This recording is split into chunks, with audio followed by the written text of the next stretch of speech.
Well, good morning, everyone. Thank you for being here. We've got several bills. We got a sign-up sheet out front somewhere if anybody needs to sign up to speak to a bill. So thank y'all for being here on this bright and early Wednesday morning. I would like to start off asking Secretary David Holderson to open us in a prayer. Let us pray. Heavenly Father, just thank you for this day, Lord. Just thank you for the great things you allowed us to do each and every day. Lord, just be with us as we come together as a group and represent the ag industry within this state. And Lord, just allow us to be your example. Keep us safe within our travels. And in your name I pray. Amen. Thank you. I just want to start off and say thank my committee. We had a great meeting last week. Really got a lot of conversation going. And we will continue to follow up on those areas of concern. But I want to start off and introduce to the committee that we didn't have time last week. My new AA in our office, Grace Finney, over there, just doing a great job. And I just want to thank Nicole for filling in for the last year in my office, handling everyone. Did a great job as well. But so glad to have Grace with us. And next to me is Anna Smith with over at the Budget and Policy Office, and I'm just tickled. She's been very, very helpful so far, and glad she's here this morning. Paul Higby, our attorney. Thank you, Paul, for being here this morning. And Natasha, also a Georgia Tech intern working in our office, too. So thank you. We get staffed very, very well. So if any of you need any help or assistance, my door is always open for anything, and I think y'all know that. Appreciate all everybody does. Also in our packet, don't forget the committee dinner on February 7th. Spouses are invited as well, so hope you can plan on making that. We got a full agenda this morning. Is anything else that anybody needs to come for the committee before we get started? Okay. Well, I've got a request from Representative Victor Anderson to go first. He's got another committee meeting he's got to present in, I think. So, Representative Anderson, H.R. 473, come to the.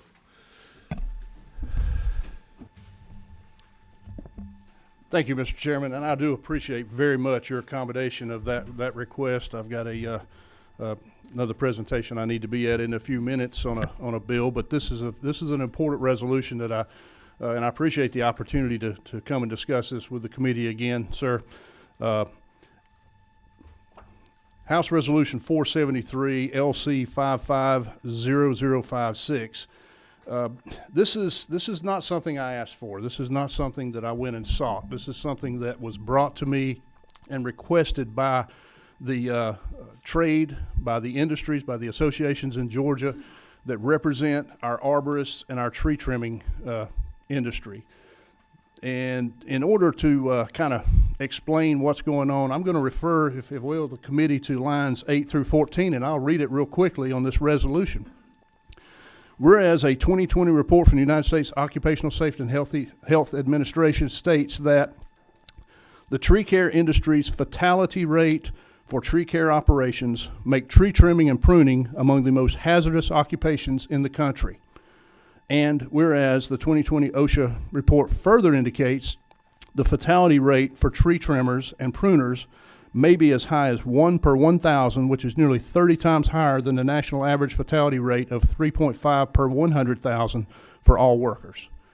What I'm asking for, and I understand this is hearing only, Mr. Chairman, however, what I am asking for with this resolution is to study this, to look and see what, as a state, if there's anything that can be done to help save lives, to help avoid life-altering injuries for a trade, an industry that has always been a cottage trade. It's always been something that people have done kind of in between, that sort of thing. But it's gotten to a point to where the dangers and the fatality rate are catastrophic compared to other industries. The second component to this is tree trimming, tree pruning is also annually ranks as one of the highest rates of complaints through the Better Business Bureau. So there is a consumer protection matter to this too. A lot of these people, if you have a pickup and a chainsaw, many times you're a tree trimmer. Doesn't mean you have the training, doesn't mean you have the proper equipment, doesn't mean you actually know what you're doing, and most importantly, it doesn't mean you're insured, bonded, or anything when you go out to do that. So many times people trying to control costs, trying to take care of something that they're not comfortable doing themselves, they'll hire someone to come in and do it who represents themselves as a professional, and the next thing you know, the property owner is stuck with a liability issue. So, Mr. Chairman, whether it be a study committee, whether it be a committee, ad hoc committee, this is something that I feel strongly, after doing my research, talking with the industry representatives who brought this to me, that we as a state need to look at to see if there's something that we can do to help. Thank you, Representative. Appreciate that explanation. We got a couple of questions if you've got time for that. Yes, sir. Representative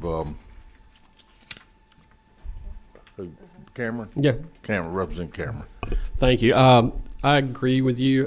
2011, I had the tornado came through the Chattanooga, Northwest Georgia area, dropped a hickory tree on my house, and the people that they called to get it off the insurance company weren't licensed, and they dropped the tree again and did an additional $10,000 worth of damage to my house. So I think this is worthy of a study to try to find some solutions. Thank you. Representative Huddleston. Thank you, Mr. Chairman. Thank you, Representative Anderson, for bringing this before us. My question today is it not true that I've had a constituent that's actually licensed by the state of Georgia as an arborist that works along with many of these consumers and individuals within the tree trimming industry, has come to me with a lot of the same concerns with licensing, safety, and training and that type of thing, and that I've shared with you? That is true, Representative, and I do appreciate your sharing me and with that information with me and making that a additional support for what we're trying to do. Thank you for bringing it. I also would feel that a study committee would be good. Thank you. Representative Corbett, Chairman Corbett. Thank you, Mr. Chairman. Thank you for the measure. I support the study committee 100%. I support our local licensed and bonded tree surgeons. They do a great job, what you're addressing here. But we just had a pretty bad hurricane come through our area this past August. And for lack of a better word, you have these storm chasers that come in from other states, and you don't know if they're licensed, bonded, and they take advantage of a lot of people that don't know, what they should be charging. I had one constituent, they come in and they had a tree fall in her driveway, $4,000 to remove a tree, and she couldn't afford it. The next one come by and said, well, $2,000, and finally, as a group with the church come by and removed it for nothing. But anyway, look at to get a handle on this, where people are getting taken advantage of when a storm does happen. So, thank you, Mr. Chairman. not a question, just a statement. Yes, sir. Let's be clear here, Representative. The tree industry trade is not licensed Correct. presently. Is that correct? That is correct, yes, sir. Okay. We certainly have many of them bonded, I would think, or some maybe not bonded, but liability Insured. insurance and that type thing. But that's what this study committee would look into, I assume. The proposition for the study committee the intent would not be going in to pursue a licensing scenario as much as it is to discover figure out what the problem is, where is the potential solution or something that would help. There's no predisposed notion of a licensure or a board or anything related to that. It's just saying we've got a problem. We don't know how to solve it. The trade has tried to solve it internally, but what happens is there's no checks and balances, and there's no teeth in what they've tried to do. So they're asking for help. We've got to continue with questions. Representative Vance. Yes, sir. Representative Anderson, just a real minor thing. On line 64, you have the abolishment of this committee in December 1st, 2023. Would you agree with an amendment to make it 2025? Yes, sir. I absolutely would, and should have proposed that Yes, sir. ahead of time. Thank you. Thank you for the catch. I see one more question. Representative Willis. Good morning. I live in Audubon Forest in southwest Atlanta, heavy senior demographic, And so I have a lot of engagement with constituents around the lack of licensure. I read this as a primary concern for the fatalities of the tree trimmers themselves. It says it's 1 in 1,000, 30 times higher than the national average fatality rate of 3.5 per 100,000 for all workers. Per the chairman's comments and mine, I think this is an excellent idea. I would hope that there would be some conversation around licensure because there's a heavy senior population preyed upon in crisis with unlicensed companies, and they don't have the wherewithal to decipher between who is licensed and bonded and who is not. And it's causing more damage to the homes themselves as well as to those who are trimming. So I hope that that could be a consideration to be included in the study. Thank you for the comment, and I would, of course, should there be a committee appointed, I would defer that to the committee chair to direct that way.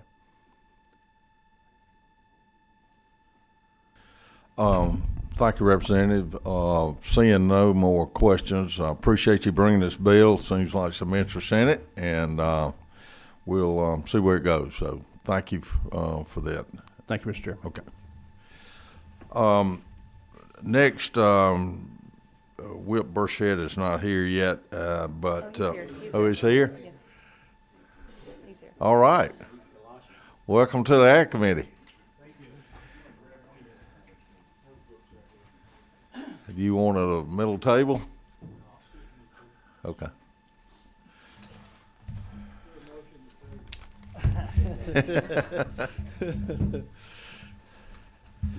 Thank you, Mr. Chairman and committee members, and thank you for putting me on a little bit later. We had the whip breakfast this morning and wanted to make sure to get that started. But I bring before you House Bill 981. This is a measure that I have in the past brought before you. I don't know if no substitute. This is LC 44-2528. Isn't that correct?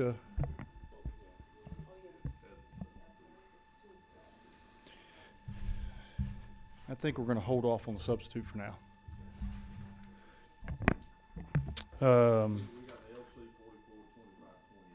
That's correct. Yes, sir.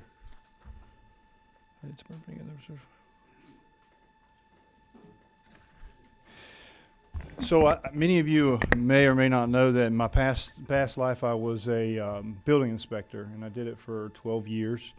And down in rural Georgia, many of the buildings that are constructed are ag-related. And one of the things that stuck out to me was, particularly when it came to ag structures and poultry houses, there was a discrepancy between counties when there was a permit fee. Some counties have a set fee set at, I know one county in particular that's represented here today has a $250 maximum set fee on agricultural structures. And other counties charge, based on a square foot analysis plus the equipment costs inside the structures, which could change a building from a $250 permit to a $2,500 permit. I know that during my term as an inspector, I saw blueberry sheds that were very large structures that had pretty significant cost in the permit fee. So what I aim to do here is bring a degree of certainty across the state for agricultural structures, essentially saying that if you have an agricultural structure, the permit fee can be no more than $500. And that's what the bill does, and that's what I'm aiming to do, and that's what I'm putting before you. Okay, we will go into some questions. I've got Representative Carter, if you would ask your question. Thank you, Chairman. Good morning. As I actually read the amended bill before I read this one, so I had less pause with the amendment. But what my concern here is, I understand what you're trying to do, but sometimes there are unintended consequences when we do bills like this for the entire state. So as like a former council member in a small town that doesn't have the staff, and sometimes they have to contract that out. So in those cases, sometimes it does cost a little bit more to get some of the work done. And when we put a ceiling of $500 with no flexibility, I think if we could figure out how we don't hurt the smaller towns that may not have the resources to hire an inspector, they have to contract that. But I understand what you're trying to do from a business perspective. But I think we also have to consider when we look at the entire state, and there's no flexibility. Is that an option for this? So I understand where the representative is coming from, and to some degree, I sympathize with that position. And it just dawned on me in this past off season, you know, we have sort of changed how we're doing business in the state. I mean, a lot of folks are talking about putting business people in seats so that you run state government and local government like a business, right? So in other words, we've got to turn a profit, but that's not the way I think government is set up. You know, we are a revenue-based entity that we tax, and we're not like another business where there's another option. This is a strictly the only deal in town. So what you're saying, why I empathize with it, we have gone from taxing to now just making sure that the fee is either a net gain or a net neutral for cost basis. And my thought is that we derive from just a tax. You know, you guys, the citizens of the counties are taxed, and this is a service that they must avail themselves of. We've told them you have to get these inspections, but then on top of that, on top of the tax, we're also then giving them a fee, and the fee is so exorbitant sometimes that it's just unfair across counties. I can give you a particular example. In some counties, you have a fee for let's say blueberry shed, stick with the same example I had. Some counties you have a $2,500 fee. Right across the county line, in a county that doesn't even do inspections except for septic tanks, there's zero fee. These two farmers are farming the same berries, they're selling to the same folks. And so I'm just trying to bring a degree of certainty to, you know, a level playing field is what I'm trying to do. But I am sympathetic to some degree with what you're saying. But the county is not in the business of making money. The county in the business is in the business of providing a service. And we do that with by taxing our folks locally. And it shouldn't be a net gain. You shouldn't be making money off of these permits. It should be just a flat, even trade, right? So you pay your staff and you pay your contractors, and that's all reflected in the revenue that you take in from tax. That's my perspective anyways. May we further explore based on your comments? May I ask you a further Sure. question? Yes, please. Yeah. And I hear what you're saying. I guess I'm taking it from a perspective of, and again, once I read your amendment, it gave me less pause because the amendment it has a however in there. It's not in the original bill. And I'm not speaking from the perspective of trying to make money in the government, because I'll be the first person at the hearing pushing back. But I do want to have expand the conversation, like I said, in smaller towns when they have to hire companies to do their inspections. The cities, especially small cities, not talking about counties, they're not in control of what those companies are charging the city. And so that's why, like I said, when you have the however, I mean, if there's a case where it's going to cost the local government more than the $500, then they're losing. That's what I'm saying. If we could put something there to address that, not because I get it. We all have seen spikes in the cost of everything, right?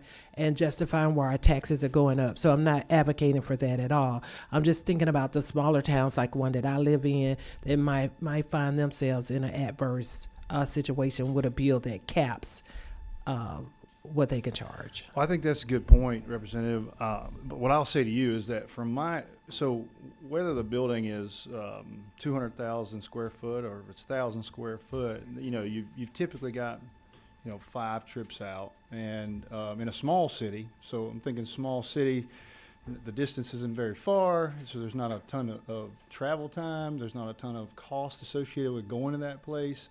You go 5 trips. I mean, I just don't know that there's a need to. The cost is, that much more than $500.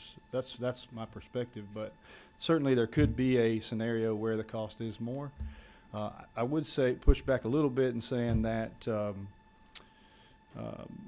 I think the counties and cities have control of who they contract with, and they say this is the cost associated with. This is what we're going to pay you $100 per trip. If it's 5 trips, that's $500. And in a small town like one I live in, that would likely work. We have a full service inspection department, though. So, but in a small town, if we were doing that, I think that would likely work. Particularly if you think about it like this: in a rural city or county, you're not going just to that one inspection that day, right? So you've got multiple things going on. If you're doing $100 per trip and there's 5 different projects you go to there, that's $500 for the day. I work for the county. I didn't make $500 a day. But I am sympathetic to that position. But from a policy perspective, I think that the largest industry in the state, these are all family farms. With the inflation that we've seen recently, this is a way to just strictly cap it. If you think about, there's some folks here that represent some counties that have flat 250. So if they can do that, if that county can do that for the same structure that we're doing in another county, how is it that they're making it work is the question I would pose. Thank you. We got several more questions if you've got time. Representative Donahue. Thank you, Mr. Chairman and Mr. Whip. Let me ask a couple questions. I remember this bill and kind of asked a few of these last time. Seems like every time I turn around, there's fees, there's taxes, and I understand that as a business we have to bring money in to cover the cost of the employees that do the labor. But with this, I still like the idea of local government. You said there's one county that does a certain charge and the other doesn't. Well, move to that county, buy land there, whatever. I mean, I understand that would be what I would look at, but each local government decides what happens. I do honeybees. I just want to make sure I understand the buildings. My honeybee hives are out, and they go anywhere they want, but I also can put them under a pole barn. And with that, that would not be a part of a structure, correct? The honeybees? The pole barn. It's not an enclosed building, but if I had 30... I would consider a pole barn a structure, but... It's an open structure, and that's why I want to make sure not an enclosed structure. With that, we keep the equipment in a certain place that is a structure. It's called a small farmhouse.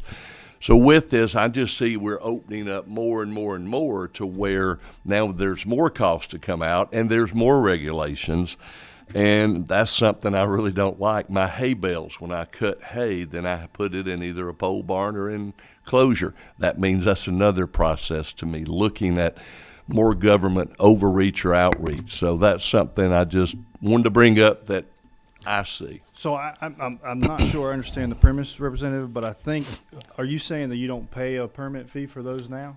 No. You wouldn't pay them then with this bill. Okay. This is just limiting how much a county, if they were. So to if the charge- county chooses if the to, county chooses to Okay. charge you for that ag structure, then you would be limited to $500. okay. So And with that, and then thank you, because with that, I was reading the sub also, which I don't like the sub. But this, okay, that's good. And I appreciate you clarity there. Thank you. thank you. Representative Stinson. Sir, thank you, Mr. Chairman. Representative, during your preparation of this legislation, did you encounter where cities may have one fee for permits, and then the county has a different fee, and they all in the same area and then same county? Did you ever come across those type situations? And also, I want to know, have there's been any discussion with ACCG about this legislation? Yes, I spoke with ACCG, and they opposed the legislation. GMA is probably likely opposed as well. But to your question with regard to overlaying permit fees, I don't know a scenario where if you live in the city that you have to pay a county permit and a city permit. If does that answer your question?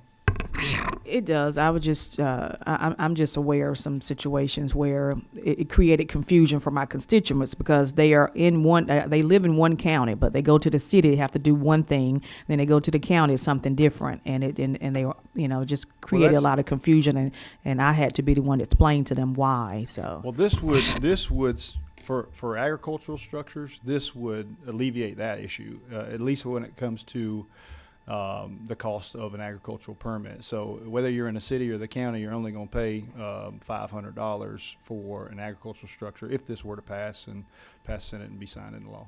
Okay. Chairman Corbett. Thank you, Mr. Chairman. Thank you, Mr. Whip. And you said bring certainty. I think a better way to put it is uniformity. And it answers, I think, Representative Stinson's issue with the city and the county. This brings uniformity across everybody. And anything we can do to support the number one industry in Georgia, and I think this is the Ag and Consumer Affairs Committee, I think we need to support it. Thank you. Thank you. As always, my colleague from South Georgia puts it better and more succinctly than I do. Okay, thank you, Whip Burchett. I appreciate you bringing this bill with some good economic development for our ag industry in our state, some certainty for us trying to expand that industry and bring some more jobs from that. So, we got one more question from Chairman Taylor. Thank you. I was a little late pushing the button.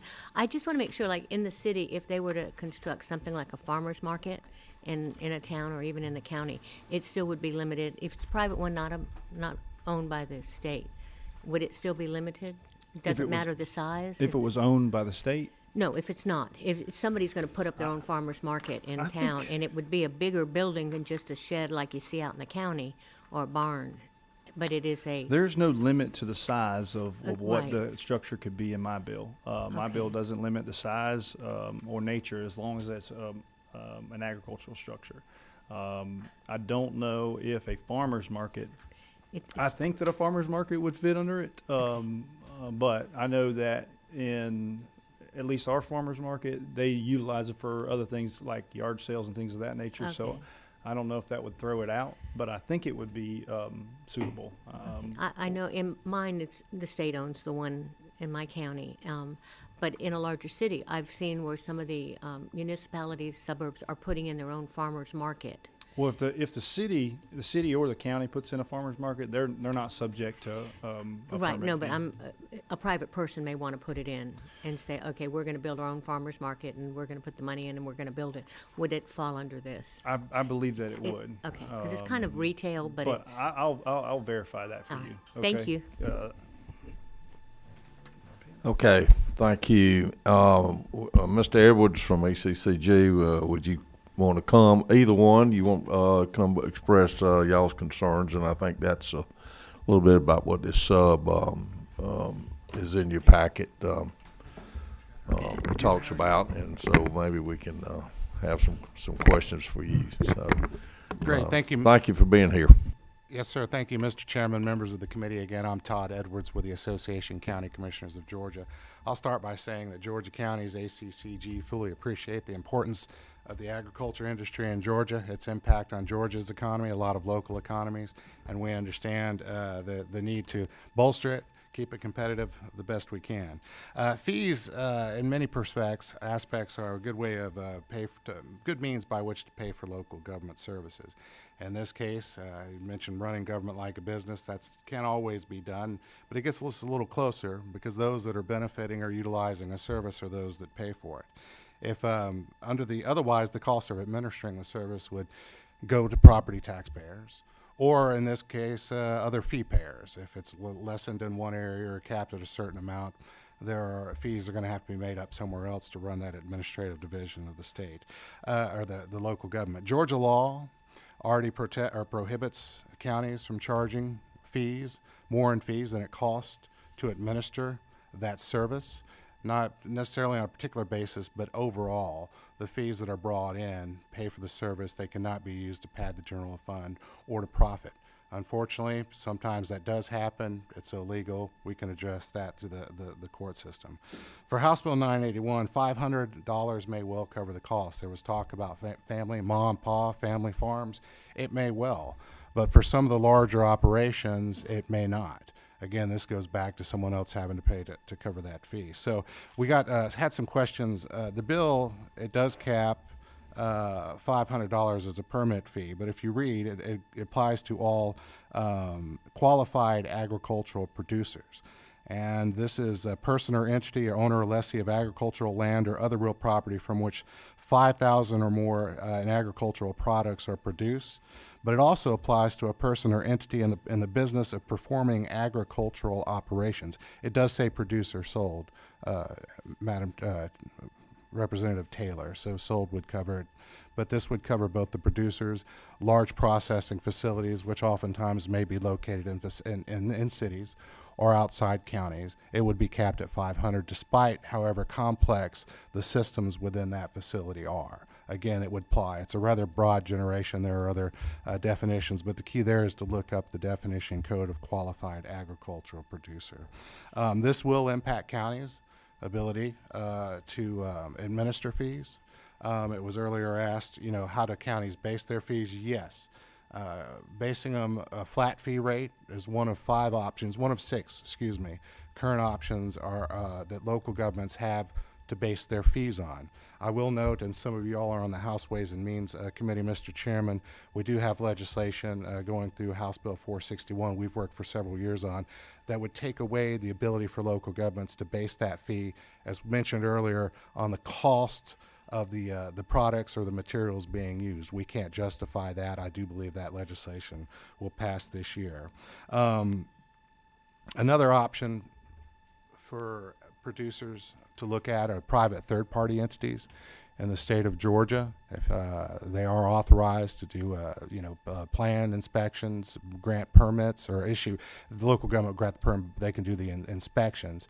That is an option available to some of those that believe they're charged too high from the government. But again, if one of the possible negative consequences of this, if local governments get out of the business or can't afford to do it, I do believe that you'll find that we would be competitive with third-party providers, which are currently available. I have more comments. I'll stop there, and I'll be happy to answer any questions you all may have. Thank you, Mr. Edwards. I appreciate that. Do we have any questions for him or from the author of the bill? Okay. Well, this is a good first hearing. Thank you for that. Looking forward to some more discussion on this. Thank you for bringing it. Next, I'd like to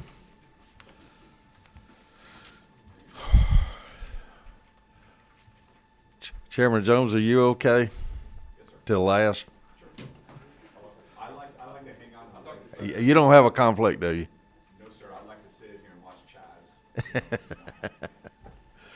Okay. With that, then, let's call HB 908 Representative Jordan Ridley. You've got another partner. here. Double trouble. The Ridley delegation.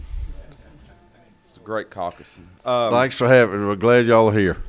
Thank you, Mr. Chairman. We are the Ridley Caucus. We're not as big as the House Caucus, but we're twice as big as the Freedom Caucus. And we're here to talk about our meat in Georgia. And I'll let my friend here open it up about lab-grown meat. And if you get confused, you can see the difference in when you don't have lab-grown meat and when you do. So, go ahead.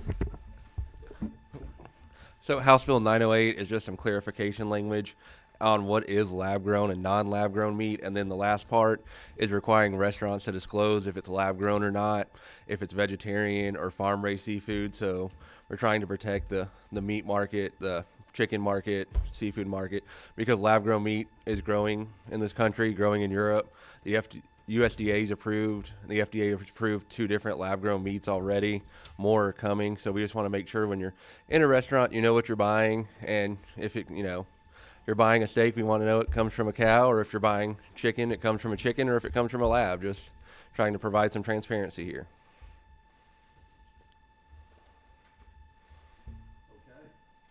Okay. So we're looking at LC 550108, so I wanted to make sure that was on the record. 0178S. Yeah. We've got some questions coming. Huh? Yeah. Yeah. Yeah. Getting the correct LC number. Okay. Who we got? Representing Cameron.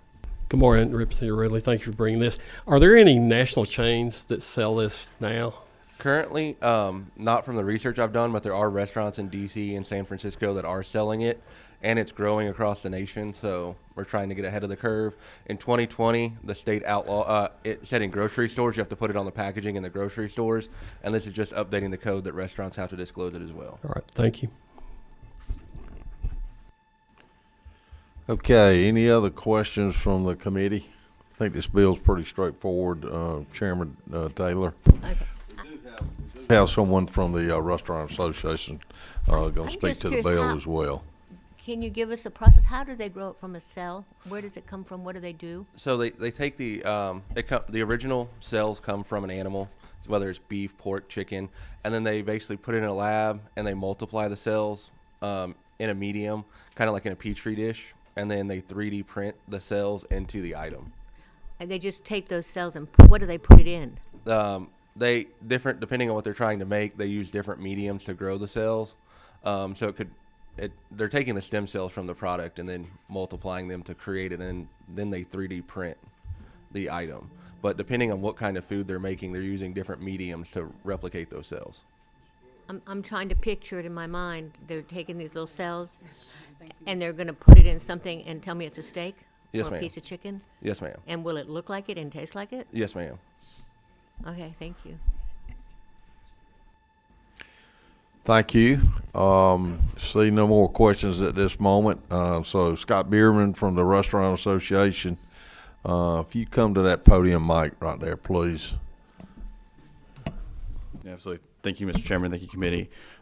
Scott Bierman with the Georgia Restaurant Association. First, I want to thank Representative Ridley. He's been very patient with us last few weeks. We come to him a few times with questions and clarifications and comments. He's been super helpful. He touched on this a little bit with this lab-grown meat. We know of 2 restaurants in the U.S. that have lab-grown meat. It is, to his point, coming. It's very popular in Europe. We expect that there's going to be more coming to the United States.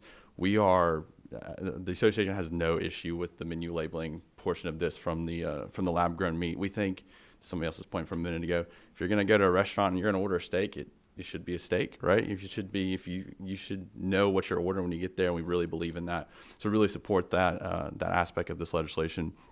We had a little bit of concern when we brought in, frankly, concern is a strong word, when we brought up kind of with our membership, the plant-based alternative portion of this bill. We're just kind of wrapping that in. I live up in Woodstock, and Representative Ridley is up that way too. I pulled up a few of the menu items from some of our local restaurants, and they all clearly labeled when something was an Impossible Burger or vegan or vegetarian, things like that. And where our concern came in, where our members' concerns came in, was making sure that they're going out there trying to do the right thing, trying to put these on their menu, that they don't get caught up in kind of what's left open for interpretation, that they're already out there doing this sort of stuff.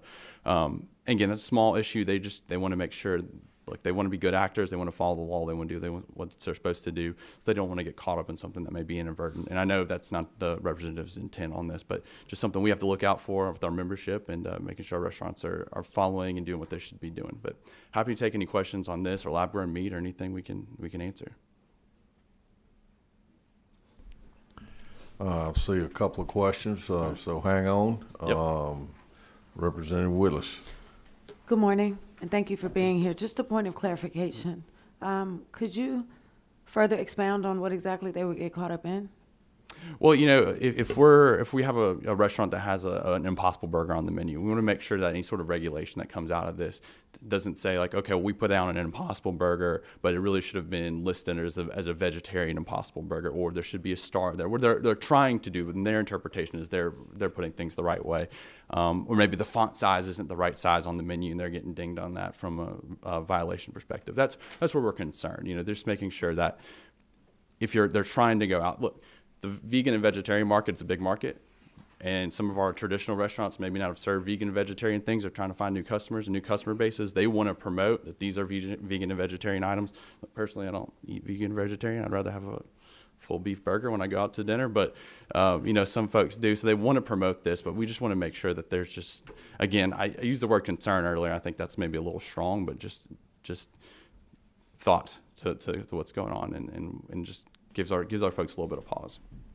Okay, we've got lots of questions, but I want to ask the committee to keep them short. We got one more bill that I want to try to hear. So, Representative Ridley, do you want to? I just kind of want to address and I understand their concern, but if you're in a restaurant business and you have an Impossible Burger, whatever, every one of them I've ever seen, it's got the description there because that's what you're selling that product as. You're not trying to hide anything. You're actually proud of that product, and that's kind of what you're trying to do. So that's already been done. So I don't think this bill is going to affect them in any way because they're already marketing that is not a beef or a chicken burger or whatever already. So I don't see anything from this bill that would interfere with that. And if I can chime in, I agree, and I think 99.9% of our restaurants this would be no problem. We just want to make sure that continues to be the case, where there's not anything additional being added in to what they're already doing, and catching folks who are trying to be good actors and trying to do what they're supposed to do. Okay, thank you, Representative Campbell. Thank you, Chairman Dickey. Are we seeing a significant difference in price between lab-grown and natural?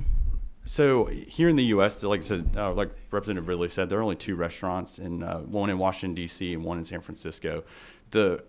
At this point in the United States, the cost of producing this lab-grown meat is incredibly expensive. It's so much higher than just getting a standard piece of beef or pork or chicken. It's being supplemented to a degree to get it into the market in some of these restaurants, so the cost isn't as high. But that's why you're also not seeing it at any other restaurants at this point, because they're still developing that technology domestically. Now in Europe, we've seen it in other countries. I think Germany is one that they've done it. It's kind of becoming more widespread, where the cost is kind of on parity with traditional meat products, but here in the U.S., the cost isn't at that point yet. Thank you, Chairman Jaspers. Yes, sir. Thank you, Mr. Chairman. Just real quickly, so I guess for clarity on y'all's end, for a restaurant owner to feel safe, that you feel there needs to be a clear statement that I guess what I'm getting at, similar to what we do for uncooked poultry or shellfish.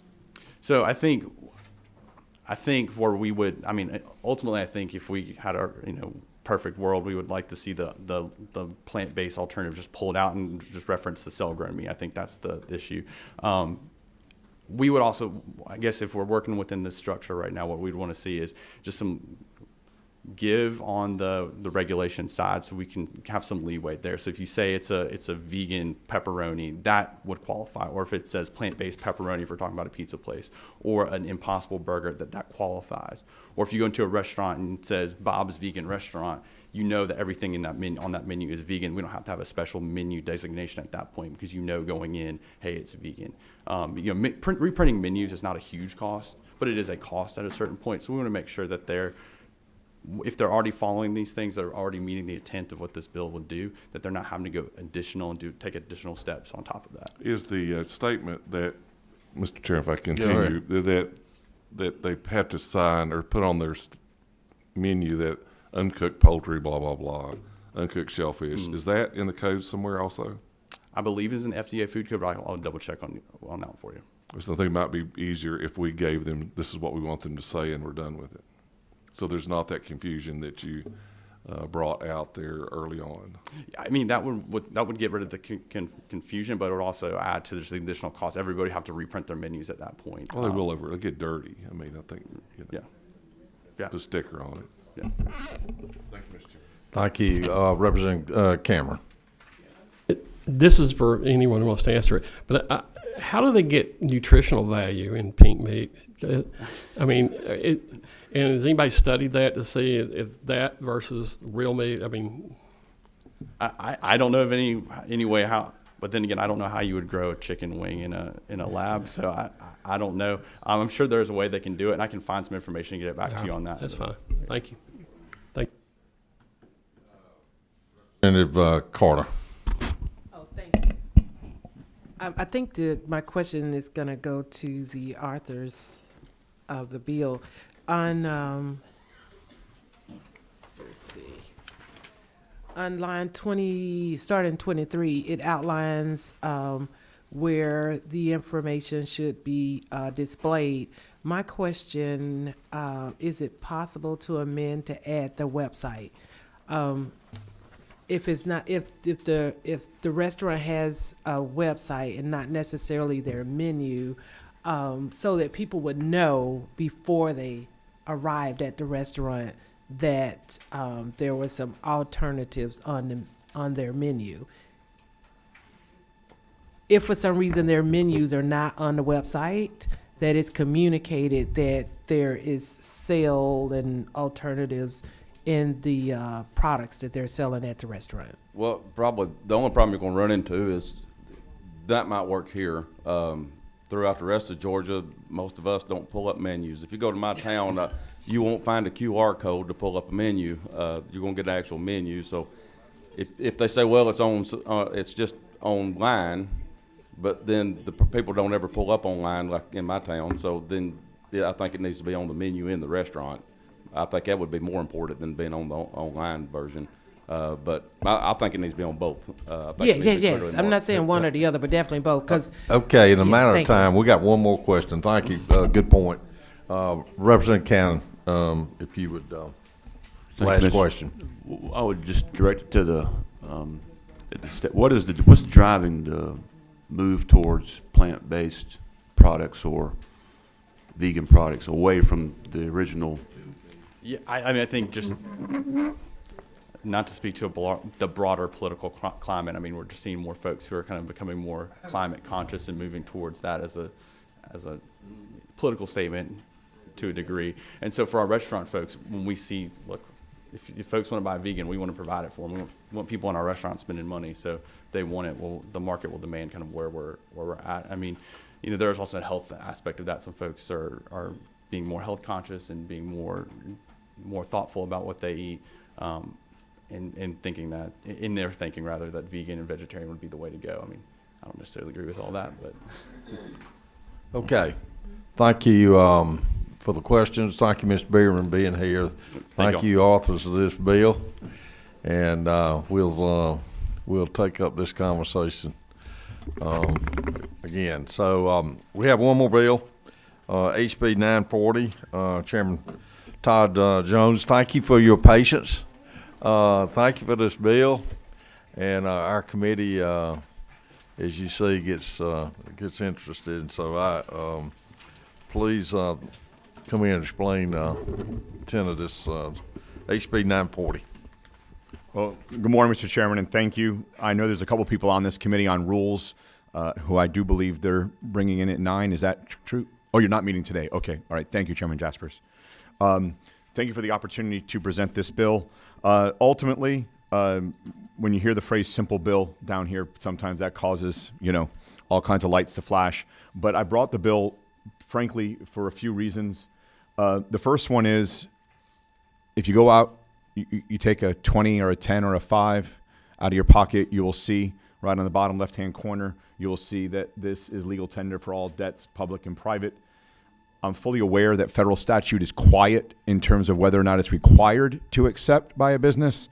But again, it's quiet. It does not forbid that. So at the end of the day, I do think our currency is clear in terms of it should be. The courts do accept the currency as being proof of payment as it comes to debts, specifically taxes, et cetera, tariffs. So the first reason I did it was that. The second reason I did it was there are some times in life where you just want to keep your privacy. What you want to buy, may it be an anniversary gift for your wife, or may it be just a special gift for somebody. The fact of the matter is you don't want it to go into the major servers and you don't want there to be historical record on it. You just want to buy it. And cash allows you to do that. It allows you to basically be a citizen and basically make the purchases that you need to do. And I think that's pretty important.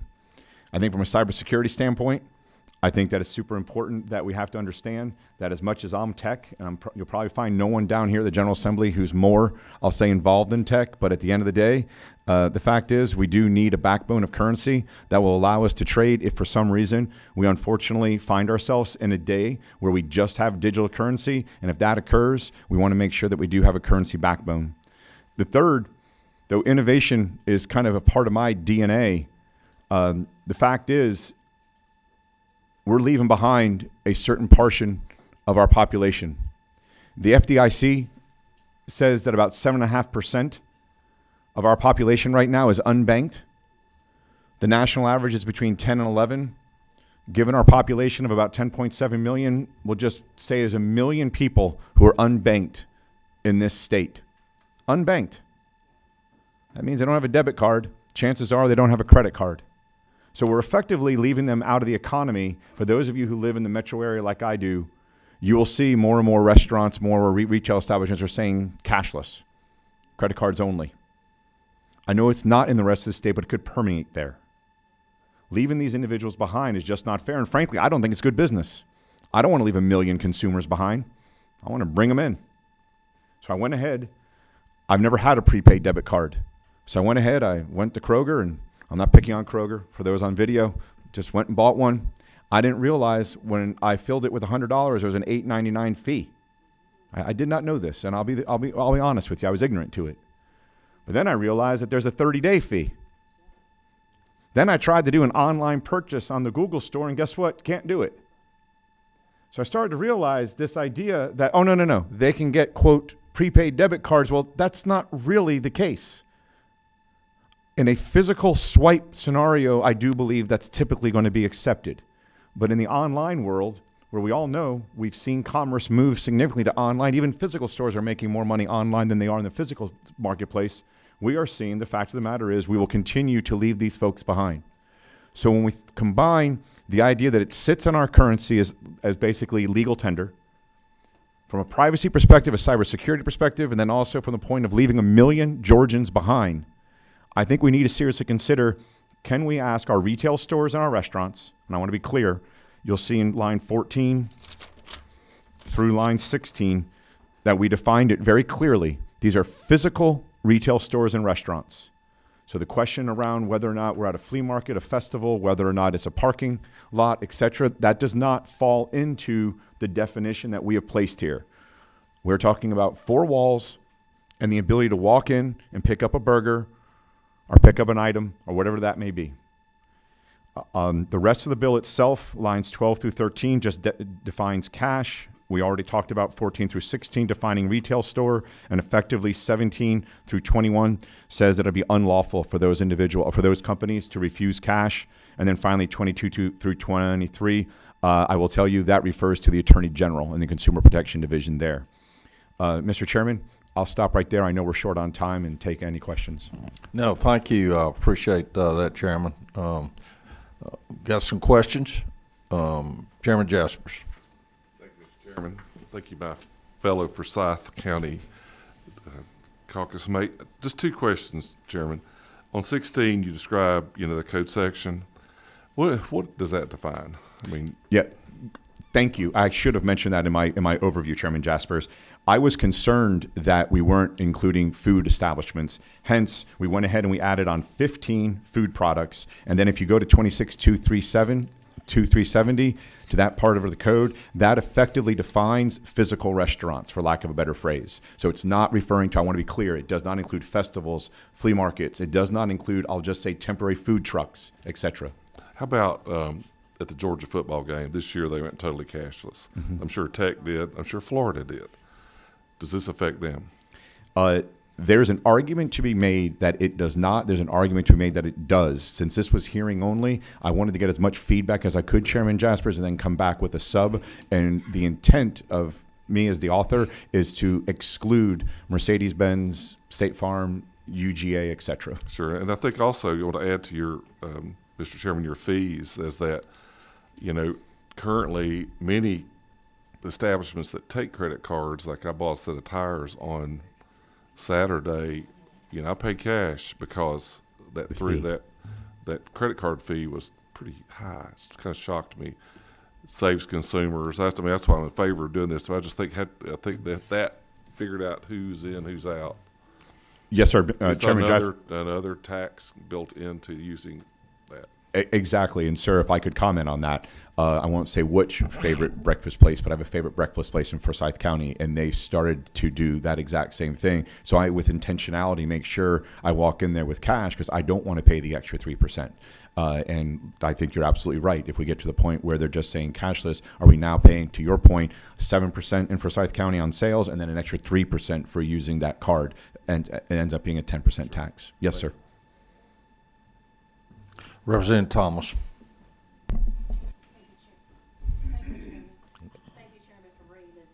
I absolutely think that you're right. And Can I record that for my wife? I absolutely think that you're right. And I want to thank you for shedding light on the hundreds of thousands of people that are unbanked in Georgia. And might I add that part of that is due to credit deserts or banking deserts in certain communities. So thank you. Thank you. Representative Stinson. Yes, sir. Thank you, Mr. Chairman. Representative, doing your study for preparation of this legislation, was there ever any discussion about the safety of employees that's working in these restaurants? And I asked that because earlier this week I went into my favorite smoothie store to get my plant-based smoothie, and they had a sign on the door that's read cars only, and I asked them why, and she said it was for safety reasons, because if someone come in and try to rob the store, they don't have any cash. Yeah, so Representative Stinson, and I almost said Bentley, I apologize.